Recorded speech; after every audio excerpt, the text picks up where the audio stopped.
உலக ஓசோன் தினம் செப்டம்பர் 16ஆம் தேதி உலகெங்கிலும்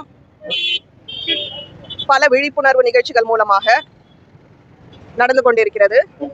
சீதாலட்சுமி ராமசுவாமி கல்லூரியின் மாணவர்கள் கிட்டத்தட்ட 300 மாணவர்கள் இந்த விழிப்புணர்வு நிகழ்ச்சிக்காக மனித சங்கிலியின் மூலம் மக்களுக்கு விழிப்புணர்வை ஏற்படுத்துகின்றனர்.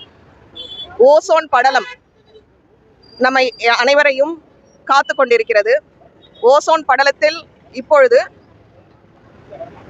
சில ஓட்டைகள் இருப்பதாகவும் அதனால் பலவிதமான இயற்கை சீரழிவுகள் நடப்பதாகவும் பலவிதமான நோய்கள் ஏற்படுவதாகவும் ஆராய்ச்சியாளர்கள் கூறிக்கொண்டிருக்கின்றனர்.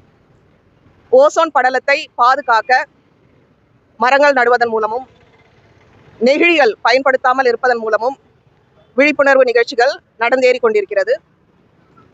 எமது கல்லூரியின் மாணவிகள் மனித சங்கிலி மூலம் பொதுமக்களுக்கு ஓசோன் படலத்தை பாதுகாக்க வேண்டும் எனும் விழிப்புணர்வு ஏற்படுத்துவதற்காக திருச்சிராப்பள்ளியில் உள்ள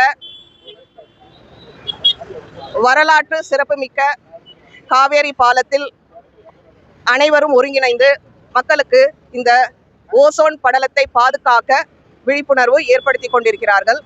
இது எமது கல்லூரியின் பவள விழா கொண்டாட்டத்தின் ஒரு நிகழ்ச்சியாக, பயனுள்ள நிகழ்ச்சியாக நடத்தி கொண்டிருக்கிறோம்.